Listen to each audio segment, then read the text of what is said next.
আসসালামু আলাইকুম। রোদে দেওয়া ও সিদ্ধ করার ঝামেলা ছাড়াই একদম দোকানের মতো মুচমুচে আলুর চিপস রেসিপি। এটি কিন্তু খুবই সহজভাবে তৈরি করে নেওয়া যায় এবং দোকানের মতো খেতে হয়। দেখুন, দেখেই বুঝতে পারছেন এটা কতটা মুচমুচে।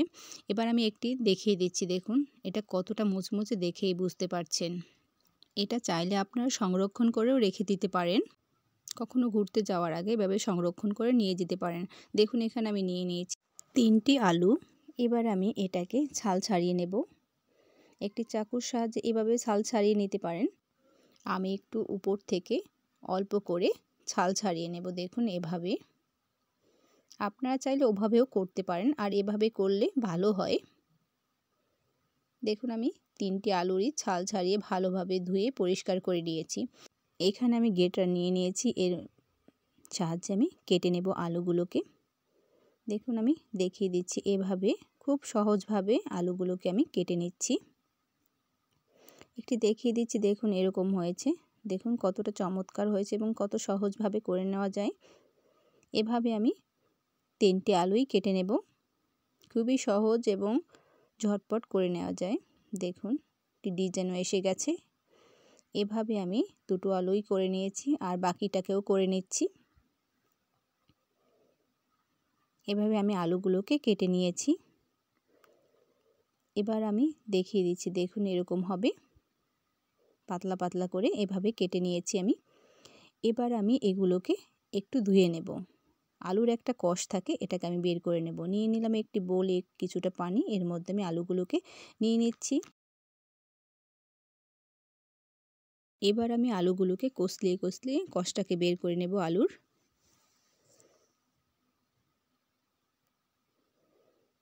এবার আমি তুলে নিচ্ছি আলুগুলোকে।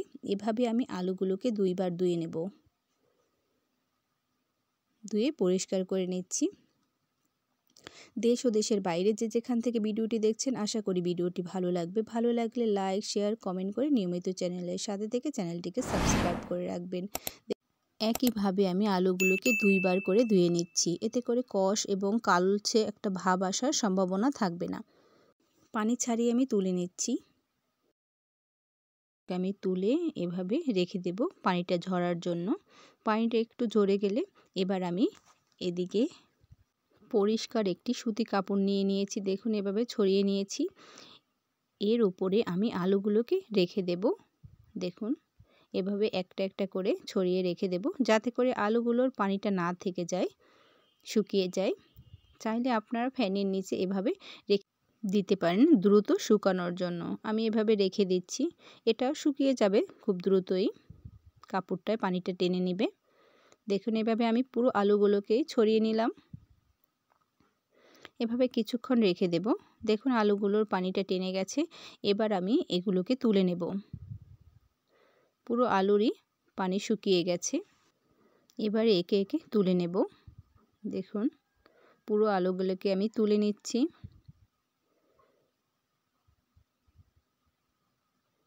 দেখুন, তুলে নিলাম। এই যে আলুগুলো থেকে পানি শুকিয়ে নিয়েছি।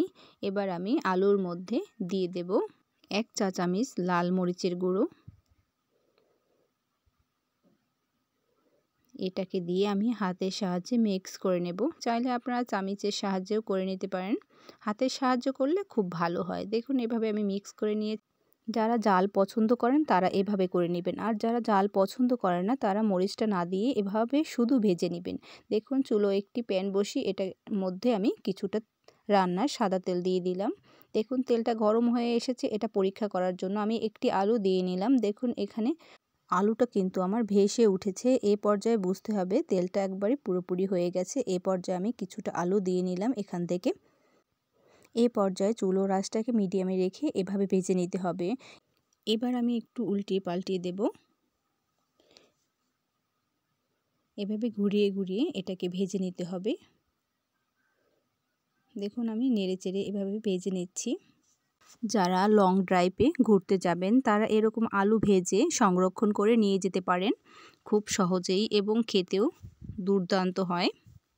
দেখুন, আমি নেড়েচেড়ে এটাকে ভেজে নিচ্ছি। এটা বাচ্চারাও খুবই পছন্দ করে, এবং চাইলে এটাকে বাচ্চাদের টিফিনেও দিতে পারেন, ভেজে রেখে দিতে পারেন এবং এটাকে পরে বাচ্চাদের টিফিনে যে কোনো সময় দিয়ে দিতে পারেন। এটা আমার হয়ে গেছে। এ পর্যায়ে আমি এগুলোকে তুলে নেব। দেখুন একে একে আমি তুলে নিচ্ছি। পুরোটাকে আমি তুলে নেব।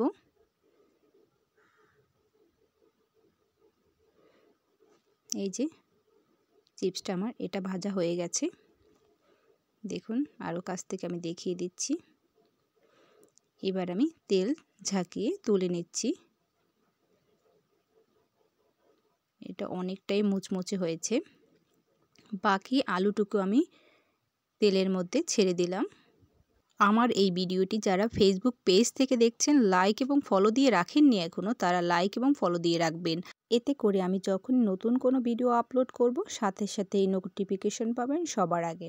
দেখুন আলুগুলোকে একইভাবে আমি ভেজে নিচ্ছি উল্টিয়ে পাল্টিয়ে। এটা কিন্তু দুর্দান্ত হয় খেতে। এরকম কালার আসলেই বুঝতে হবে এটা হয়ে গেছে। এ পর্যায়ে আমি তুলে নেব পুরো আলুগুলোকেই। এটা আমার ভাজা হয়ে গেছে। দেখুন আমি পুরো আলুগুলোকেই তুলে নিয়েছি, ভাজা আলু। দেখুন দেখতে যেমন খেতেও দুর্দান্ত হয়েছে মাশাআল্লাহ। আমি এবার দেখিয়ে দিচ্ছি দেখুন কতটা চমৎকার হয়েছে। এই যে এটা মুচমুচে এবং ক্রাঞ্চি। আমি একটি ভেঙে দেখিয়ে দিচ্ছি আপনাদের। দেখুন এটা কতটা মুচমুচে এবং ক্রাঞ্চি হয়েছে। আমি আরও একটি দেখিয়ে দিচ্ছি দেখুন। এই যে প্রত্যেকটা আলুই চমৎকারভাবে ভাজা হয়েছে এবং মুচমুচে হয়েছে। এবার আমি একটি প্লাস্টিকের কৌটো নিয়ে নিয়েছি। এর মধ্যে ভাজা আলুর চিপসগুলোকে আমি রেখে দিচ্ছি। আপনারা চাইলে বেশি করে রেখে দিতে পারেন এরকম করে। আর আমি একটি ছোট্ট বোলে নিয়ে নিচ্ছি। দেখুন হাফ চা চামচ সাদা লবণ দিয়ে দিচ্ছি, হাফ চা চামচ বিট লবণ, হাফ চা চামচ লাল মরিচের গুঁড়া। জালটা আপনারা বুঝেই দিবেন যে যেরকম পছন্দ করেন বেশি কম। নিয়ে নিচ্ছি হাফ চা চামচ চাট মশলা। এটাকে আমি মিক্স করে নিচ্ছি। এটাকে আমি এবার আলুর মধ্যে দিয়ে নেব। আর যেটা রেখে দেব সেটার মধ্যে অবশ্যই দিতে যাবেন না। যখন খাবেন তখন মিক্স করে খাবেন। দেখুন এবার আমি আলুর চিপসগুলোকে নিয়ে নিচ্ছি। এবার আমি এর মধ্যে মশলার কিছু অংশ মিক্স করে নেব। আরও কিছু অংশ আমি রেখে দিচ্ছি কৌটোয় ভরে। আর বাকিটুকুতে আমি মশলা মিক্স করে নিলাম। যে যেরকম মশলাটা খেতে পছন্দ করেন। আমি অল্প একটু মিক্স করে নিয়েছি। আবারও দেখিয়ে দিচ্ছি এটা কতটা মুচমুচে আছে। মশলাটাকেও ভিন্ন বক্সে করে রাখতে পারেন। সকলে ভালো থাকবেন। আসসালামু আলাইকুম। আল্লাহ হাফেজ।